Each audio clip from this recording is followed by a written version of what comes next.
Hey, hi, Phil from statisticsmentor.com. Today we're looking at the Cochran-Mantel-Haenszel test for 2x2x tables. This test is often known as the Mantel-Haenszel test. Because many of you have said that my videos are a bit on the long side, I'm starting off with an example here. And that means that once you see how I run the test, then we're done. But I'm adding on a few other things because when you watch a demo being done and then try to do it on your data set, you often find that there are various issues that have not been covered in a video. Alright, so in real life there's loads of kind of things. So at the newbie level I'm just touching upon a few things that I can tell you about, but don't have to go too deeply into. Okay, so let's start off with the example. It's a worker satisfaction data at Andersen 1985. So what we've got is a data set, and we are interested in, is there a relationship between this about companies worker satisfaction and supervisor satisfaction. What I've done first, it's a related test, it's a test of association. So we want to see if there's a relationship between worker satisfaction and supervisor satisfaction. Each of these variables are categorical and they are rated low and high. We look at the Pearson and we see that the p-value for the test is less than 0.01, so we conclude there is very strong evidence to reject the null hypothesis. The null hypothesis in the test of association is that there is no association between those two qualitative variables. So here we conclude there is very strong evidence of association between the worker satisfaction and supervisor satisfaction. Okay, now this is the stepping stone to the Cochran-Mantel test. Cochran-Mantel-Haenszel test, sorry. You see, when you do this kind of a test, you find that there is evidence of a relation between the two variables. You have to think about, okay, is this a direct relationship or isn't it? So often is the case if we think about correlation or just leaping to quantitative variables, you find there is correlation between two things. It doesn't mean those correlations are meaningful, and it's the same here. For example, I'll give you one about the European folklore about storks bringing babies to households. Okay, you find that for any given year, over years there's correlation, a positive correlation between the population of storks in a countries and the number of births of babies. It doesn't mean that storks bring babies just because there's a positive correlation, and that's what we're talking about here. So we've got to think about, is there any other kind of a variable or variables that could explain this association. So here we think about some things, and then we've got the data here for the management, the company management, good and bad. So let's look at that. Okay, so this is where the video really begins. So we've got we're still interested, is there a relationship between worker satisfaction and supervisor satisfaction? But this time now we're controlling for a third variable being the management, good, bad management. Now why this is called the 2x2x test is because we're looking at if there is evidence of a relationship between two variables, each of which are dichotomous, i.e. are broken down to two bits, like worker satisfaction low and high, supervisor satisfaction low and high, so that explains the 2x2 bits, times k. Now this k is for the third variable, and the k stands for the number of subgroups it's broken down to, and the jargon they use is strata.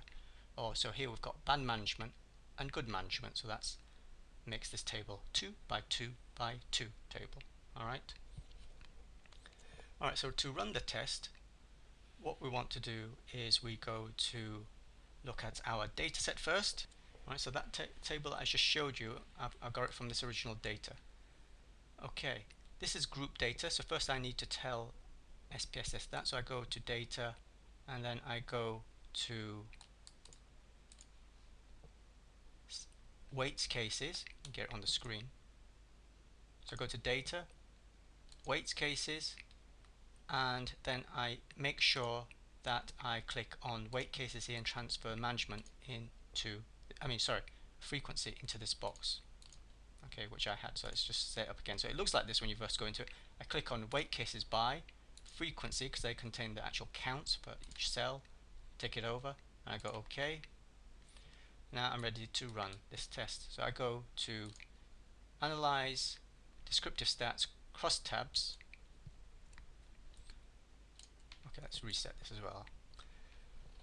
Right, so first I want to take the two variables which I'm interested in, that there's a association between, into rows and columns. It doesn't matter which kind of order. The management, that is the controlling variable, that is the k bit, that's the conditioning variable. So take that into what it says layer. Then we go to statistics, and now here we go all the way down here and it says Cochran in this test, so we click on check that. Where it says test of common odds ratio equals 1, leave that 1, and then we'll go OK. Now when we do that, we're going to see 1, 2, 3, 4, 1, 2, 4 tables. So this is the breakdown of the actual numbers, which I just showed you before I did the example. I just showed you how I got these numbers. And first thing, interested in this table, test of homogeneity of odds ratio. So this is the condition. In layman terms, what this test is doing is it's testing that if there's an association, the association between the two things we're looking at, worker and supervisor satisfaction, are the same across each strata, so good management and bad management, i.e. the same relationship here as here. Okay, that's that layman's terms. Technically speaking, it's like saying that the partial odds ratio, so the odds ratio for each strata is the same. We look, now this is the more popular one. We've got two tests here to look at. I think this top one is the more popular one, Bracelow Day. You don't need to make a meal of this. You can see they're both pointing, in fact, the same numbers.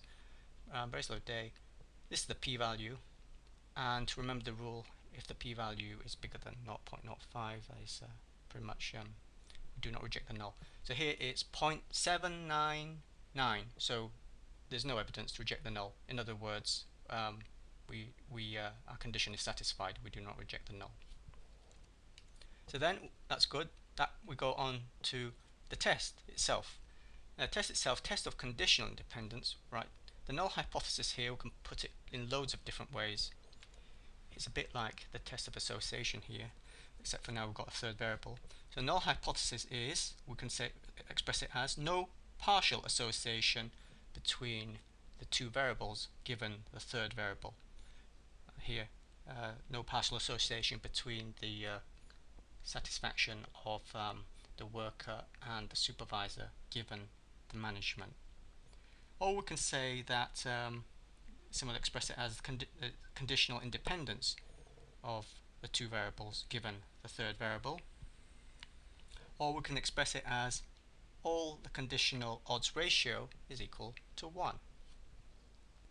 That last one is a more technical one, but it kind of links back to this test of homogeneity, where this says that they're all equal, but now in this one they're saying that not that they're all equal to 1. Right, anyway, let's look. We're doing this CMH or MH test. The chi-square, this is what we'll report. We'll report at 4.96. It's degree of freedom 1, and this test under the null hypothesis follows a chi-square distribution. And we'll just report the associated p-value. It is 0.026. That is less than 0.05. So we conclude there is evidence to reject the null. You have evidence to support the alternative here, that there is association between this satisfaction, that satisfaction given the management. Okay. And then there's one more thing to do, because we managed to reject the null, and we're saying that there's evidence of association. So then we can go one step further. What is the nature of that association? Well, then you report, guys, you report the common odds ratio. The estimate here is 1.47, so that's what you'll report. Or you could report the 95% confidence interval for the common odds ratio. The lower bound is 1.06, and the upper bound is 2.038. Okay, I don't know how long that took me, but that's done the test. Okay, next thing, right now I'm going to do stuff that you might not be bothered about, but I think this one you do need to be bothered about really. How to interpret the common odds ratio. Well, this kind of video is a bit slightly, I have to assume that you know a bit more, I have to assume you know about odds, right? Odds and odds ratios, which I've covered in another video. Now this 1.47, what is it saying? Okay, well I'll tell you what it says first, and I'll tell you how I know it says that. That 1.7 may be interpreted as follows. That's the odds of happy worker given, say, a happy supervisor is 1.47 times higher than the odds of, say, an unhappy worker given an unhappy supervisor. So I'm just here using happy instead of high satisfaction, unhappy to represent low satisfaction. Alright, so how do I know it says that? Well guys, this is the thing when you're coding. What it's doing is just look at each of these tables, okay, of worker satisfaction and supervisor satisfaction. There's actually there's three tables, but forget about the total. There are two tables because there's a table for these two satisfactions associated, linked to each strata of management. One for bad management, one for good management. So there's two tables, one for bad management, one for good management. Each table is what we call partial table. In other words, it's a part of the whole thing because it's broken down by here management, type of management. Now what the odds ratio, what it does, it's comparing the odds of whatever is to the top right here. Here is a high worker satisfaction given whatever is on the bottom of this partial table. It's also high supervisor satisfaction. Hence I was talking about odds of a happy worker, of say a happy worker given a happy, say, supervisor. Now how did this table, how do we get low and high, low and high? Well, it's how we coded it. We coded low. Right, this is just boring technical bit now, so let's have a look. It's not really statistics, but I have to show you, otherwise it doesn't. What I've done with supervisor and workers, guys, is I've coded 1 for low and 2 for high. And what the table, what SPSS does automatically, even though these numbers don't mean anything, they're just labels, whatever the lowest number is, it'll put that first. So here 1 is low, so it's going to put that first. 2 is high, so it follows, next. Had I coded low to be 2 and high to be 1, these two things would have swapped round, and that would have altered your interpretation of the odds ratio. So that's very important to look out for. Just in case you don't believe me, I actually did one earlier. Should we do it together? Okay. Well, I don't want to make this thing last for ages, but let's get you to try it. I'll just show you one that I actually did. Recall that the common odds ratio was 1.47 when we did it.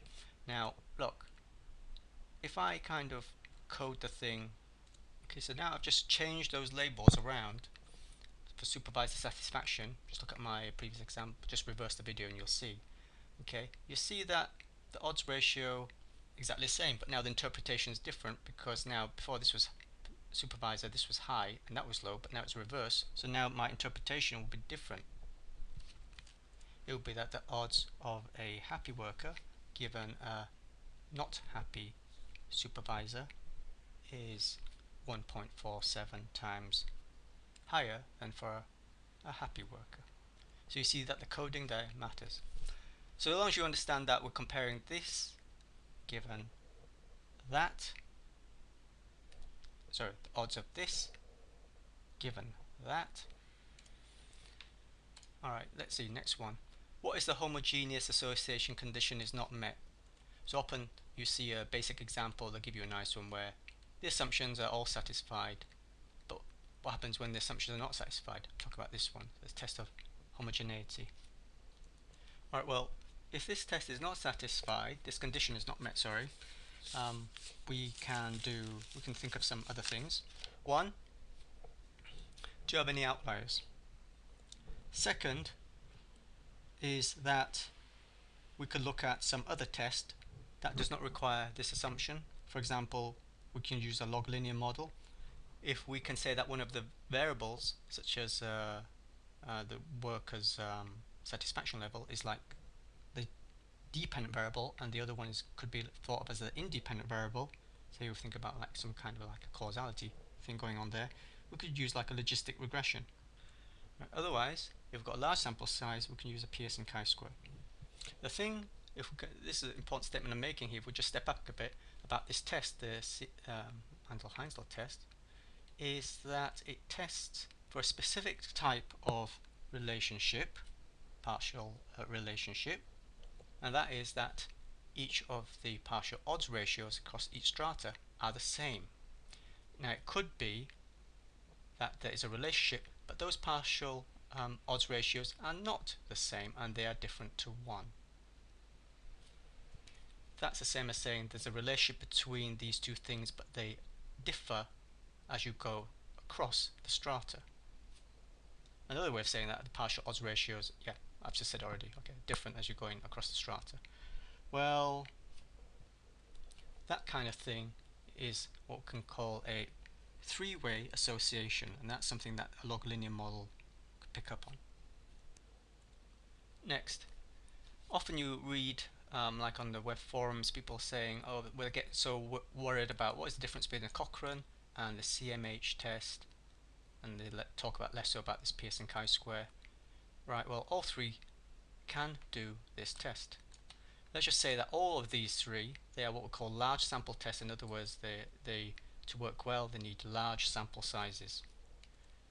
Now, why this test is often these days are called the Mantel-Haenszel, but Cochrane was the first guy who came up with this test, and then Mantel-Haenszel came up with this test based on a set of different assumptions, but asymptotically, i.e. in large samples, the two are equivalent by this bloke and these two guys. So hence, if we link it, if we call this test the Cochran-Mantel-Haenszel, that's more fair to this guy. So Cochrane and this Mantel-Haenszel, asymptotically in large samples, there's nothing to differentiate them, so don't worry, because this test is a large sample test anyway. Right, Pearson chi-square. Pearson chi-square is, I think it's the first test of a test of association you do. You certainly do this before you ever touch these two, okay? So that's why we're more familiar with this. Now this can also do this kind of stuff, and it's also a large sample, as I said, but the thing about it is you heard of this thing called the cell count must be greater than 5 rule, because it's been shown in some papers that if you've got like more than 20% of your cell counts, or expected cell counts, I'm talking about these guys here, expected cell counts, less than 5, then the test doesn't work that well. We don't have such a drawback with the Mantel-Haenszel test. So when we're doing 2 by 2 by k, and that's why they focus on these two rather than the Pearson chi-square, even though that's one of the things you've learned first. Okay, finally, I'm not going to touch on this because this is not Newbie level, but there are generalizations to larger tables. So in other words, I've got here 2 by 2 by k, but we don't have to have 2 by 2. We can have these as any other number, like 3 by 5 by 6 or something like that. Okay, these two numbers don't have to be 2 by 2. When we see such kind of tables, then we can choose the test depending on the type of nature of these two variables that we're seeing, whether or not there's association, whether they're nominal or ordinal. For the 2 by 2 case, we don't have to make such a distinction between whether they're nominal or ordinal. We can apply this test so long as they're categorical and broken down into 2 levels each. The variable that we're stratifying against, that variable doesn't matter whether that's ordinal or ordinal. Well, okay guys, that's another long-winded video from me. See what your comments are. So I haven't made a video for ages, so I think I'm a bit rusty. Alright, anyway, I hope it's helped you.